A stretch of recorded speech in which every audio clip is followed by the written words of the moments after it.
Hello students, তোমালোকৰ exercise 8.2 introduction to trigonometry question number 2 to চোৱা আমাক কি কৈছে choose the correct option and justify your choice মানে correct option আমাৰ choice কৰিব লাগে আৰু justify কৰিব লাগে option কেইটা কোনটো হ'ব আৰু কি হ'ব হয়নে নাই তো এতিয়া এক নম্বৰটো আমাক কি কৈছে 2 10 30 divided by 1 plus 10 square 30 তো এইটো যদি simplify কৰা তো কিমান হ'ব 2 10 30 মানে কিমান 1 by root 3 divided by ইয়াতে কৰা তলত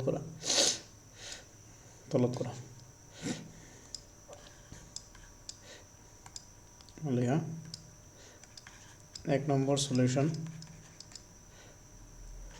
2 10 30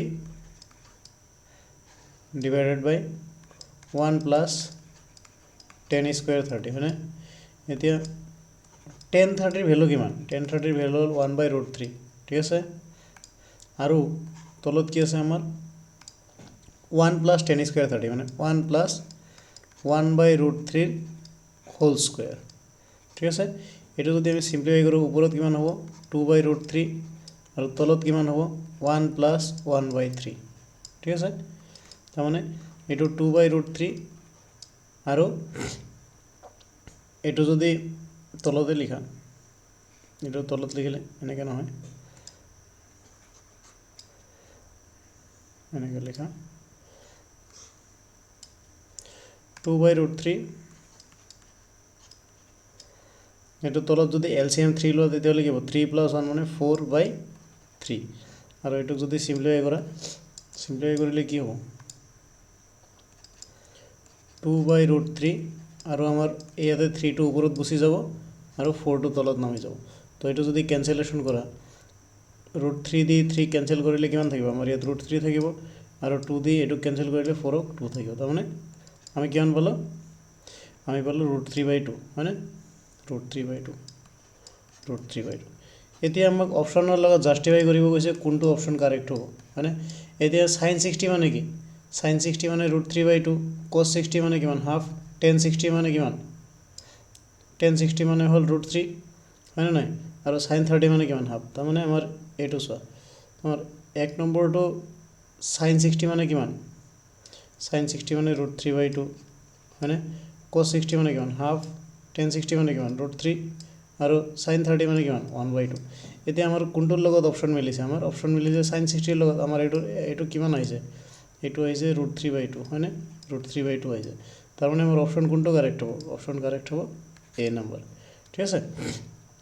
তাৰ মানে এটোৰ आंसर কোনটোৰ লগত মিলে অপচন এ লগত মিলে option A sin 60 root 3 by 2 ঠিক আছে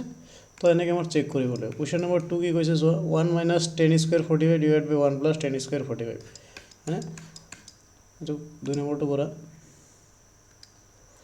দুই number solution 1 minus 10 square 45 divided by 1 plus 10 square 45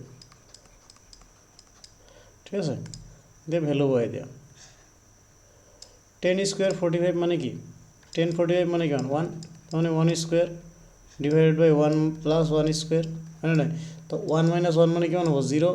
তলত কিমান 2 মানে এটো কিমান হ'ব 0 হ'ব এতিয়া আমাৰ অপচন সহ কি কৈছে অপশন আমার 10 90 দিয়া আছে 1 দিয়া আছে sin 45 দিয়া আছে 0 দিয়া আছে তার মানে অপশন কোনটা হবে 0 হবে হ্যাঁ না অপশন 0 হবে অপশন আমার কোনটা হবে 0 ঠিক আছে অপশন ডি sin 45 মানে 1 by root 2 আমার 1 by root 2 তো হওয়া নাই হ্যাঁ না 1 by root 2 হওয়া নাই ঠিক আছে তার মানে আমার आंसर কিমান 0 ঠিক আছে এতিয়া question number 3 two soya sin 2a equal to 2 sin a is true when কেতিয়া true হবো question number 3 sin 2a is equal to 2 sin a এটো কেতিয়া true হবো এতিয়া সো আমাৰ ইয়াতে a এৰ ভ্যালু যিমানেই দিয়া আমাৰ 2 ৰ লগত মাল্টিপ্লাই হ'ব হয়নে নাই আৰু ইয়াতে তুমি হেই ভ্যালুটো যদি ইয়াতে সেম ৰাখা তেতিয়াহলে এই এঙ্গেলটো লৈ এই একিউট এঙ্গেলটো লৈ সাইনৰ ভ্যালু যিমান হ'ব তাৰ লগত 2 মাল্টিপ্লাই হ'ব হয় নাই দুইটা বেলেগ বেলেগ বস্তু তাৰ মানে আমি যদি এতে এৰ ভ্যালু যদি 0 লও if এ ইকুৱেল টু 0 তো এ ইকুৱেল টু 0 হ'লে আমাৰ কিমান হ'ব সাইন 2 ইনটু 0 মানে কিমান সাইন 0 হ'ব সাইন 0 মানে কিমান 0 আৰু ৰাইট সাইডত কি আছে ৰাইট সাইডত 2 ইনটু সাইন 0 তাৰমানে কি 2 ইনটু 0 তাৰমানে কিমান হ'ব 0 হ'ব তো এইটো কেতিয়া ট্ৰু হ'ব true only if a equal to 0 this is true the above statement is true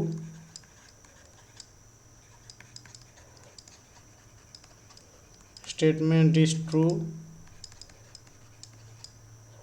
only if a equal to 0 এতে আমার অপশনস হয় কি আছে কোশ্চেন নাম্বার 3 অপশনস হয় হ্যাঁ 0 ডিগ্রি এ মানে 0 ডিগ্রি যেতে হবো ডাইরেক্ট আমার অপশন দিয়ে আছে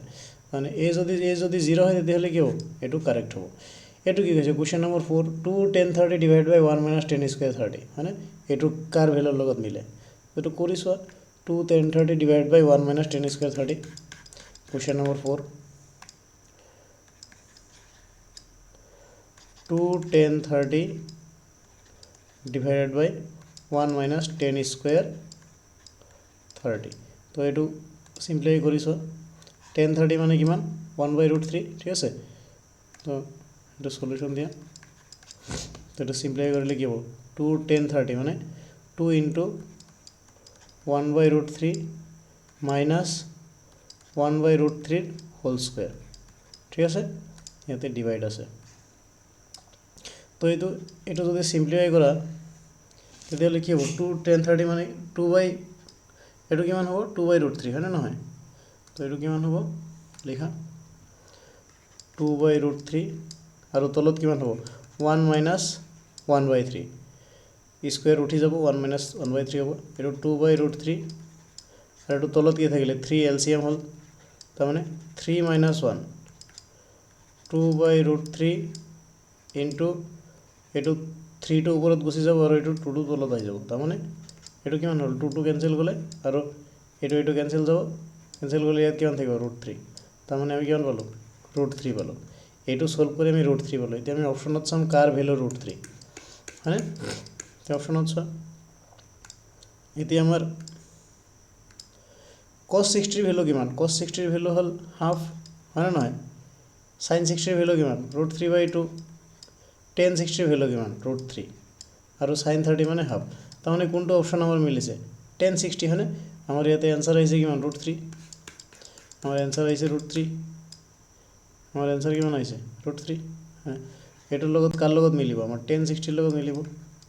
তার মানে tan 60 মানে কিমান √3 তার মানে আমার অপশন কোনটা হল অপশন হল সি হ্যাঁ সি নম্বরটা কারেক্ট ঠিক আছে তো এনেকে আমার आंसर ওলাব লাগিব এটা আমার √3 আইছে তো এটার লগত আমার tan 60 এর লগত মিলে তো এনেকে আমি চেক কৰিব লাগিব ঠিক আছে এটা আমার a = 0 হইছে a = 0 ডিগ্রি ঠিক আছে তো এইটো 0 হইছিল তো এনেকে আমি কোশ্চেনবিলাক সলভ কৰিব লাগিব তো তোমালোকে ভিডিওটো চাবা তো বাকি কিবা যদি ডাউট থাকে কমেন্টত জনাই দিবা ঠিক আছে থ্যাংক ইউ গুড নাইট